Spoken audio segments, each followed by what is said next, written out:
어머님, 제발 좀 가세요. 냄새나서 진짜 미치겠네. 며느리의 표독스러운 목소리가 현관 복도에 쩌렁쩌렁 울렸습니다. 경비 아저씨, 여기 잡상인 좀 못 들어오게 하라니까요. 저는 그 자리에서 얼어붙었습니다. 제가 쥐고 있던 검은 비닐봉지에서는 방금 손질한 조기 핏물이 뚝뚝 떨어지고 있었죠.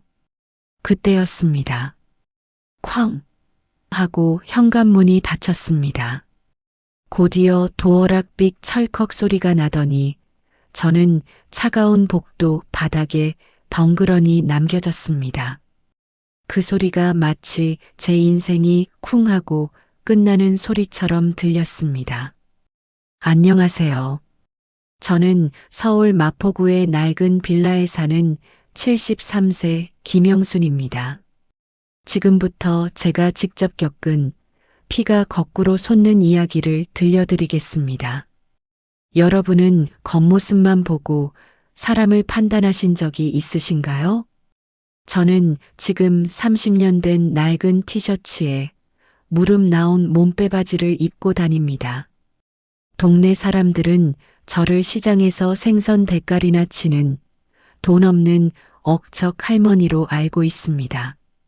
사실 제 며느리도 그렇게 확신하고 있었죠. 하지만 제 진짜 모습을 아는 사람은 아무도 없었습니다. 사실 저는 강남 역삼동에 5층짜리 메디컬 빌딩과 알짜배기 상가 3채를 가진 건물주입니다. 젊은 시절 남편이 남기고 간 빚더미에 앉았을 때 저는 이를 악물었습니다. 새벽 2시에 노량진 수산시장에 나가 얼음물에 손이 시릴 만큼 생선을 날랐고 낮에는 악착같이 돈을 모아 땅을 샀습니다. 그렇게 40년. 저는 수백억 자산가가 되었지만 그 사실을 철저히 숨겼습니다. 왜냐고요? 바로 하나뿐인 아들, 민수 때문이었습니다. 돈 귀한 줄 모르고 흥청망청 잘할까봐, 그리고 돈만 보고 달려드는 여자들을 경계하기 위해서였죠. 5년 전 민수가 결혼을 하겠다고 여자를 데려왔을 때 저는 내심 기대했습니다. 며느리 미진이는 싹싹하고 야무져 보였거든요. 어머님, 시장에서 장사하시느라 고생 많으셨죠? 제가 잘 모실게요. 처음 인사 올 때 했던 그 말. 저는 그 말을 믿었습니다. 그래서 결혼할 때 제가 가진 낡은 빌라 보증금을 빼서 아들 전셋집 마련에 보태줬습니다. 엄마는 어떡하고? 라고 묻는 아들에게 저는 거짓말을 했습니다. 나야 시장통 쪽방이면 충분하다. 너희만 잘 살면 돼. 그게 제 실수였습니다. 제 가난을 증명하자마자 며느리의 태도는 휙 하고 180도 돌변했으니까요. 결혼식이 끝나고 정확히 한 달 뒤부터였습니다. 며느리는 제가 전화를 해도 잘 받지 않았습니다. 어머님, 저 지금 바빠요. 뚝, 어머님, 친구들 있는데 전화 좀 자제해 주세요. 뚝. 처음에는 젊은 애라 바빠서 그러려니 했습니다. 그러던 어느 날 제가 시장에서 제일 싱싱한 조기가 들어왔길래 아들네 집에 가져다 주려고 갔을 때였습니다. 초인종을 눌렀죠. 누구세요? 인터폰 너머로 며느리의 짜증 섞인 목소리가 들렸습니다. 지지직, 애미야 나다. 조기 좀 가져왔어. 그런데 문은 열리지 않았습니다. 한참 뒤 인터폰이 다시 켜지더니 며느리가 말했습니다. 어머님, 경비실에 맡기고 가세요. 저 지금 집에 없어요. 분명히 집안에서 TV 소리가 들리는데 말이죠.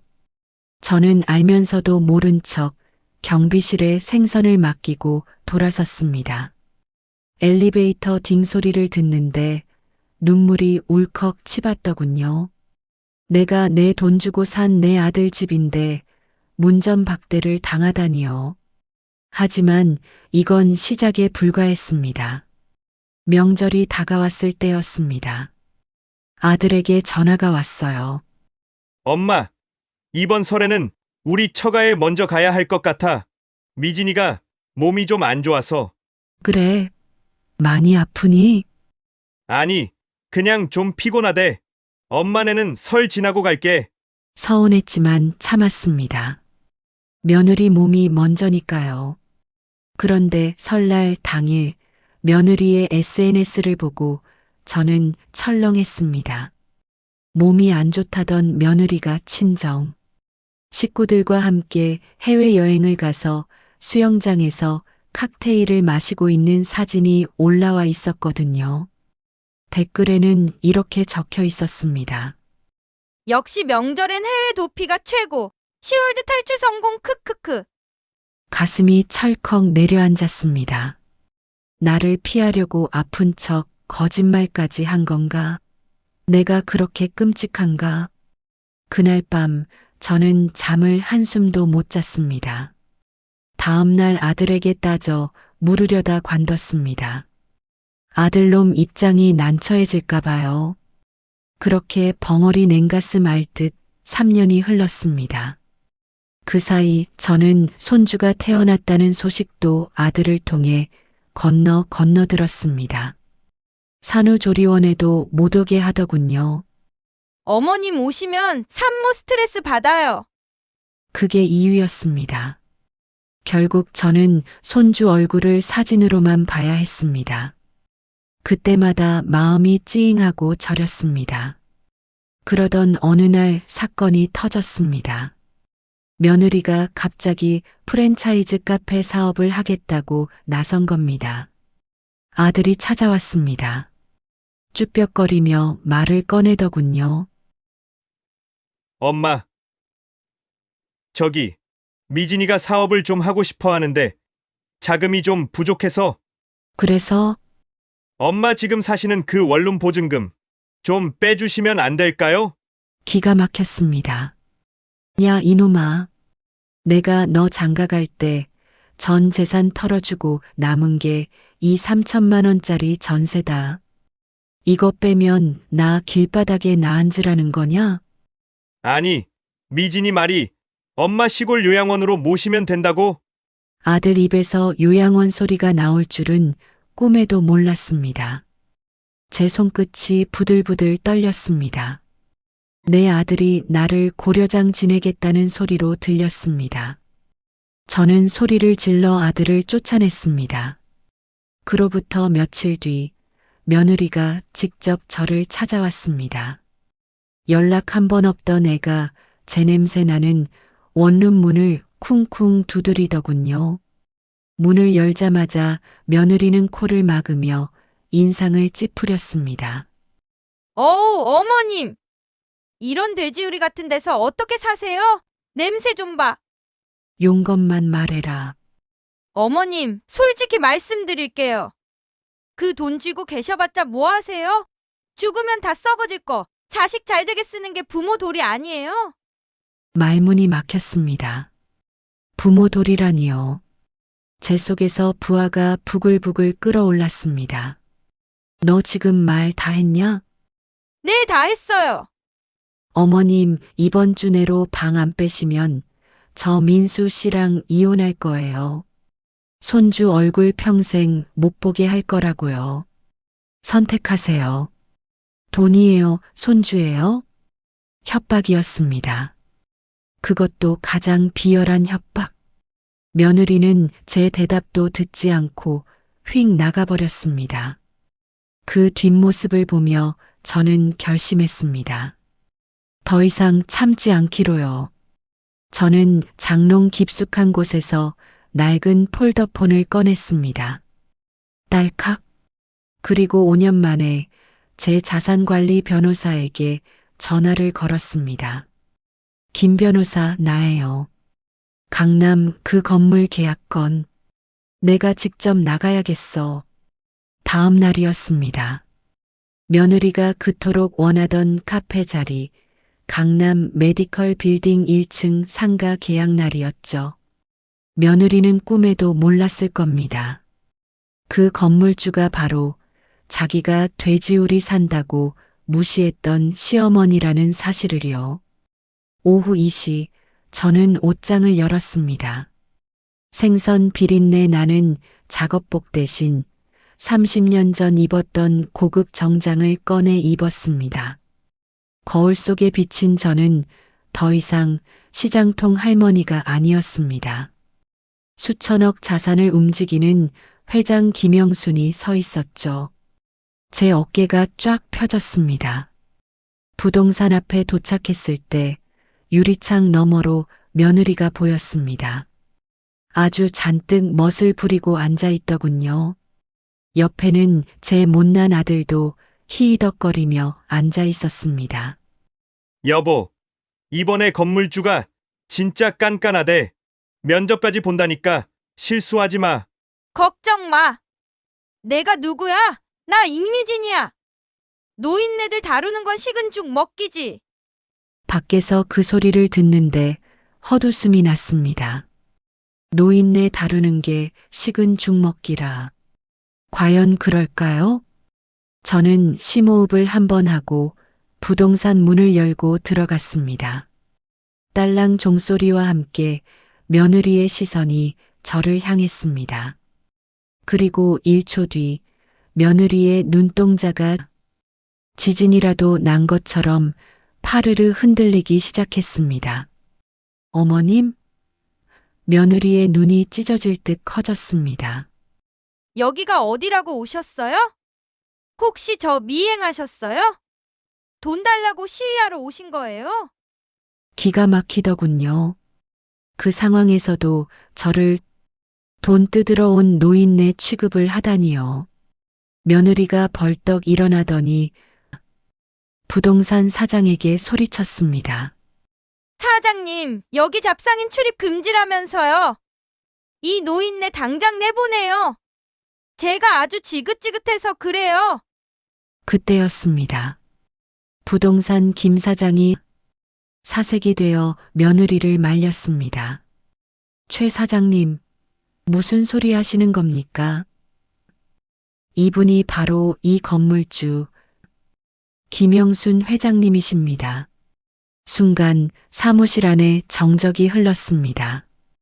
째깍, 째깍 시계 소리만 들릴 정도로요. 며느리는 벙어리가 된 사람처럼 입만 뻥긋거렸습니다.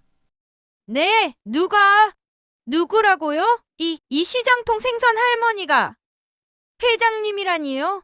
김 사장님 노망 나셨어요? 저는 천천히 상석 가죽 소파에 앉으며 다리를 꼬았습니다. 그리고 아주 차갑게 웃어주었죠. 왜? 생선 냄새나는 노인네는 강남에 빌딩 가지면 안 된다는 법이라도 있더냐? 아니, 어머님. 진짜 어머님 건물이에요? 이 빌딩이 말도 안 돼. 며느리의 얼굴에서 핏기가 싹 빠져나가는 게 보였습니다. 다리가 풀렸는지 풀썩 바닥에 주저앉을 뻔하더군요. 내가 평생 비린내 맡아가며 번 돈으로 산 내 성이다. 그런데 내 귀한 건물 1층에 들어오겠다는 세입자가 아주 고약한 물건이라지 부모를 고려장 지내겠다는 페류나라던데 그제야 며느리는 상황 파악이 된 모양이었습니다. 태도가 180도 바뀌는 데는 1초도 걸리지 않았습니다. 며느리가 무릎을 꿇고 기어와 제 손을 잡으려 했습니다. 어머님, 아이고, 어머님, 세상에. 진작 말씀을 하시죠. 저 깜짝 놀래키려고 서프라이즈 하신 거죠? 그렇죠? 어쩐지 어머님한테서 늘 귀티가 흐르더라니까. 이거 안 놓냐? 어디서 더러운 손을 대? 제가 손을 매몰차게 뿌리치자 며느리가 뒤로 덜컥 나뒹굴었습니다. 아, 어머님 왜 그러세요? 우리 가족이잖아요. 며느리한테 가게 하나 못 내주세요? 제가 평생 효도할게요. 가족? 효도? 그 역겨운 단어들이 제 귓가를 쾅 하고 때렸습니다. 저는 주머니에서 녹음기를 꺼내 재생 버튼을 눌렀습니다. 녹음기에서 며느리가 한 말이 흘러나왔습니다. 죽으면 다 썩어 없어질 돈 자식 잘 되게 쓰는 게 부모 도리 아니에요? 자식 앞길 막는 부모는 부모 자격도 없는 거예요. 며느리의 목소리가 사무실에 쩌렁쩌렁 울려 퍼졌습니다. 부동산 사장이 경악하며 입을 틀어막더군요. 들었지? 김 사장. 자식 앞길 막는 부모라는데 내가 길을 터줄 필요가 있겠나? 당장 계약 파기해. 어머님, 잘못했어요. 제가 미쳤었나 봐요. 한 번만 용서해 주세요. 대출 다 막혀서 이 가게 계약 못하면 저 신용불량자 돼요. 며느리가 발을 동동 구르며 빌었지만 저는 눈 하나 깜짝하지 않았습니다. 그게 나랑 무슨 상관이냐? 너희들이 그랬지? 요양원이 호강이라고? 내 걱정 말고 너나 짐 싸서 나가라. 네, 나가라니요? 내가 살고 있는 그 아파트? 그것도 내 돈 들어간 전세지? 계약 기간 끝나는 대로 방 빼라. 내 변호사가 내용 증명 보낼 거다. 그때였습니다. 밖에서 주차하느라 늦게 온 아들놈이 헐레벌떡 뛰어들어왔습니다. 미진아, 계약했어? 엄마가 여기 왜 있어? 며느리가 울면서 소리쳤습니다. 여보! 어머님이 이 건물 주시래. 우리 망했어. 엄마한테 빨리 빌어. 아들은 잠시 멍하니 있더니 갑자기 얼굴에 화색이 돌더군요. 뭐? 엄마가? 건물주? 와, 대박! 엄마 진짜야? 왜 나한테 숨겼어? 엄마, 우리 이제 고생 끝이네. 미진이 가게도 공짜로 해주는 거지? 기가 막혀 허허 웃음만 나왔습니다. 제 며느리가 울고불고 난리가 났는데 아들이란 놈은지 차 바꿀 생각부터 하고 앉았더군요. 저는 자리에서 일어나 아들의 뺨을 후려쳤습니다. 짝! 하는 소리가 어찌나 큰지 제 손이 다 얼얼했습니다. 엄마! 왜 때려? 나는 평생 너 하나 보고 살았다.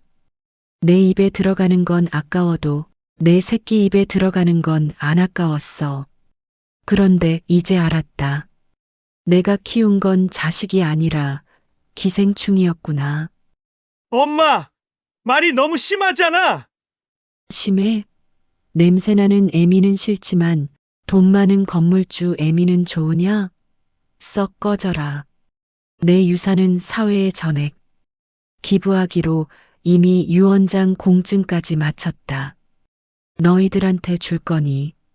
이 생선 비린내 나는 껍데기뿐이다. 저는 책상 위에 있던 물컵을 들어 아들의 얼굴에 착 끼얹었습니다. 김 사장, 뭐해요? 소금 뿌려요. 재수 없게. 결국 아들과 며느리는 부동산 직원들에게 질질 끌려 쫓겨났습니다. 유리문 밖에서 쿵쿵 문을 두드리며 통곡하는 두 사람을 보며 저는 블라인드를 쓱 내려버렸습니다. 어둠이 내려앉은 사무실 안에서 저는 혼자 펑펑 울었습니다. 슬퍼서가 아니었습니다. 내 지난 30년 세월이 그 헌신이 아무런 보답도 받지 못했다는 허무함 때문이었습니다. 하지만 실컷 울고 나니 가슴 한구석에 묵직하게 얹혀있던 체증이 스르르 내려가더군요. 곪은 살은 도려내야 새 살이 돋는 법이니까요. 그 후로 6개월이 지났습니다. 들리는 소문으로는 며느리는 신용불량자가 되어 빚쟁이들에게 쫓겨다니고 아들은 이혼을 당해 고시원을 전전한다고 하더군요. 가끔 모르는 번호로 전화가 오지만 저는 받지 않습니다. 저는 요즘 백화점 문화센터도 다니고 생전 처음으로 네일아트라는 것도 받아봤습니다. 손톱에 반짝반짝 보석을 붙이니 생선 비린내가 아니라 꽃향기가 나는 것 같더군요. 여러분, 자식 농사 다 부질없습니다. 품 안에 있을 때나 자식이지 머리 굵어지면 남보다 못할 때가 많습니다. 혹시 지금 자식 눈치 보며 참고 계신가요? 며느리, 사위, 자식에게 헌신하면 언젠가 알아줄 거라고 믿으시나요? 그러지 마세요. 여러분은 충분히 대우받고 행복할 자격이 있습니다. 가장 소중한 건 바로 나 자신입니다. 내가 행복해야 세상도 아름다운 법이죠. 저 김영순처럼 오늘부터 당당하게 인생의 주인공이 되십시오. 지금까지 제 이야기를 들어주셔서 감사합니다. 비슷한 일을 겪으신 분이 계시다면 그때 마음이 철렁했던 순간을 나눠주세요. 그때 마음이 철렁했던 순간을 나눠주세요. 여러분의 경험이 누군가에겐 큰 위로가 됩니다. 저 못된 며느리와 아들놈, 쌤통이다 생각하시면 구독과 좋아요 한 번씩 꾹 눌러주세요. 여러분의 응원이 있어야 제가 더 힘을 내서 속 시원한 이야기 들려드릴 수 있습니다. 시청해주셔서 감사합니다.